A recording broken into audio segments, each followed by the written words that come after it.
Shall we? Yes. Cool. Okay. So we're just recording now. I'm just going to start asking questions and we'll just see where it goes. Yep.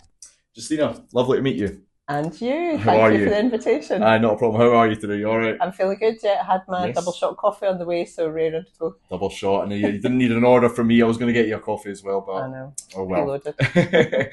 Tell us your story, Justina. You've got a really interesting background. I'm fascinated to hear about it.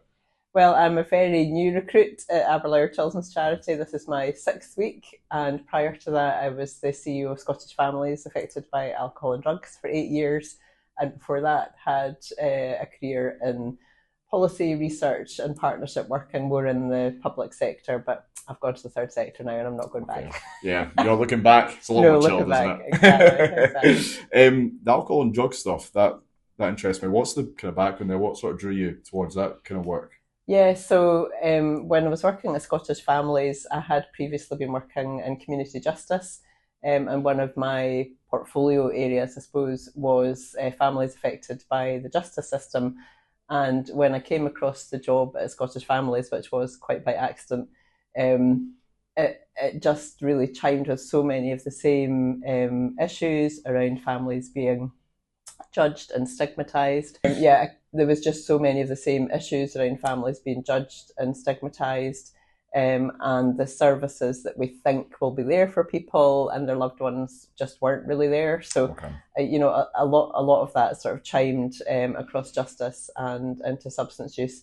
And again, moving into Aberlour as well, there's so many of the same threads running through. And what a year to join. I know. It's when I saw the job advertised, and I saw it was the 150th year. Mhm. I thought that really puts everybody's contribution in perspective. Yeah. And in my covering letter, actually, I think with my application, I did reflect on the fact that we're really just curators as we're looking after the charity for this period and then handing it on Yeah. to somebody else. It's really quite humbling, I think, to be Yeah. part of such a long history. So, what do you think? I appreciate you're new into the role. Mm-hmm. What do you think the founders of Aberlour, all those years ago, would see in the charity now? How have you stuck to the roots, if you like? Yeah, I think that Aberlour wears its history very proudly, and I think the founders would probably have kind of mixed opinions about what they see now. I think the things that they would be really reassured by, well, first of all, the charity still exists, which is quite an achievement, but also that it is still absolutely there for families and that children families are at the heart of everything. I think the other things they would be positive about are the reach of Aberlour. So it's gone from being in Aberlour, the village, to being a national charity, and it's supported tens of thousands of children and families over the years.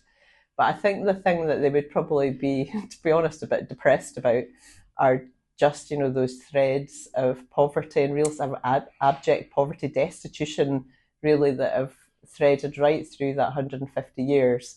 I think they might be quite shocked at that as well, just seeing what a wealthy nation Scotland is now and that the need is still so great. So yeah, a bit of a mixed bag probably. And did that message really chime through during the celebrations this year? Was that a focus, if you like? Yeah, I think there obviously has been a lot of celebration. A lot of cake has been eaten, I understand, over the year, which is important. It's really important to celebrate the achievements. Yeah. But I think it's also been a really important time to reflect on Aberlour's past, to sort of acknowledge the past, some of which has been dark, but also to look to the future and just really recognise there's so much that still needs to be done. Nobody's sitting back going, oh, this is absolutely brilliant, 150 years, let's just put our feet up. There's so much still to do, which is really kind of motivating. Yeah, absolutely. What do you hope that people take away from the celebrations? What kind of events have you had, and how do you want the public to see these celebrations, essentially? Well, I've obviously come in very recently to Aberlour, but still managed to get along to the 150th celebration in Edinburgh, which was just before I started, which was a really lovely event at the National Museums in Chambers Street. And it was just wonderful to see so many people that feel a real like love for Aberlour. Yeah. It's not an organisation that seems to just kind of be part of networks, and like people have a real sort of feeling for the charity, as I did myself actually when I saw the job advertised. So I think that there have been a real range of celebrations, including every service and every area. They've marked it in their own way. There's been challenges as well. People walking and cycling to mark the history, and I think people have kind of done their own thing, which is also a really important Aberlour approach. It's not just top down. This is how we're going to celebrate, but how did people want to celebrate themselves? What do you eat at Aberlour? That is a very good question. I feel like I'm at my interview all over again. So I was hoping it wasn't going to be like that. It's going to be chilled down. We're going to be creating fun content. There's no table between us. Yeah, exactly. So I was at Scottish Families Affected by Alcohol and Drugs for 8 years. A really fantastic charity. I'm really proud of the work that we did there. But I felt after 8 years it was time to let somebody else take the helm. And I was really kind of like a bit all over the place about what to do next. I didn't want to just work for another charity. It had to be something that I really felt strongly about. And then I just came across the chief exec role advertised, and it was a real gut reaction, to be honest. I was like, oh, I love Aberlour, that looks great. It's really fantastic to still be working with families. That's something I really enjoy. And obviously it's a larger charity, so that brings challenges for me in a positive way. And I also really like the way that Aberlour is both a service provider, supporting families, but also has a policy and campaigning role. I think it's so important that we use our learning from working with families to really influence change, the changes that have to happen. And likewise, I think it's great that, children, young people and families can see that, we're not content with the status quo. We think things should be better, and they can see the charity really campaigning for change. You've come into a role with pretty significant stature in terms of the children's sector. So, no pressure. Well, in your opinion, in your professional opinion, what are the big challenges? You've talked about poverty, obviously, but yeah. I feel like that it's a word that's mentioned so often now because of how big a problem it is. It's almost used flippantly. Yeah. What are the real, urgent actions that need to happen in the children's sector to really address the root cause of poverty? Yeah, I think that point you make there is so important. I think poverty is a word that's been bandied about so much that it's kind of lost its meaning and its traction. And I think as well, people talk about reducing poverty or tackling poverty, which you could give somebody 10 pence and you've reduced their poverty, but we need to talk about eradicating, eliminating poverty and disadvantage. One of my absolute obsessions is the implementation gap between policy and practice. And I think there's no doubt that both the UK government and the Scottish government do really care about poverty and they want to reduce it.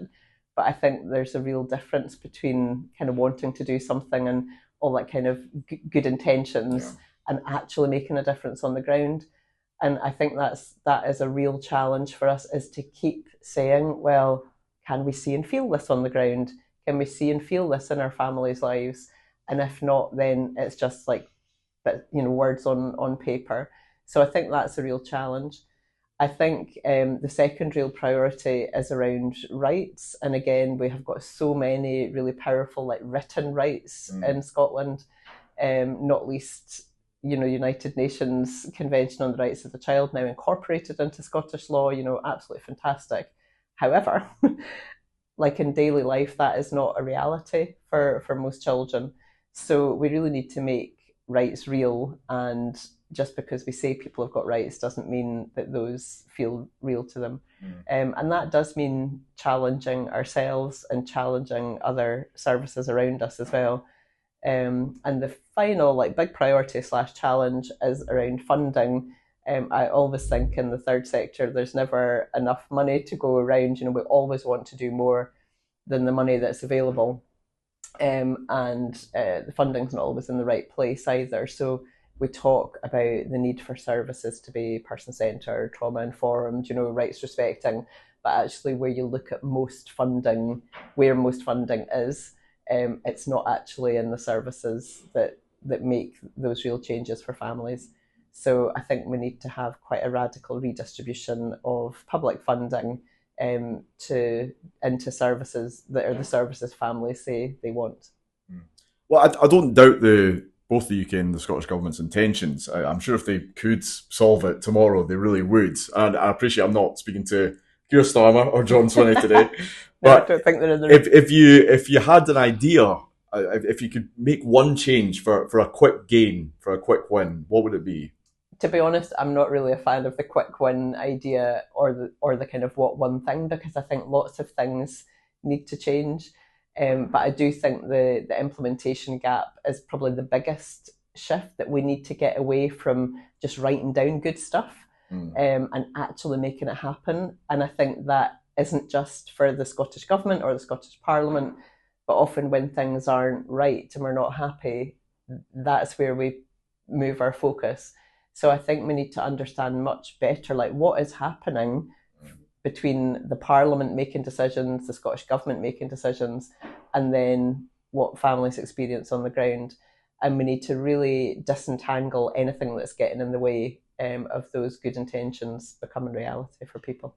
Just by the way, if Keir Starmer or John Swinney is watching, you're more than welcome to join us. Absolutely. At Children of Scotland and answer these questions for us. Yeah. It's an open invitation. And us will even get you a coffee. There you go. I want to finish on a hopeful note. What gives you hope? I think that is a brilliant question, and it's so important to kind of retain that hope and that belief.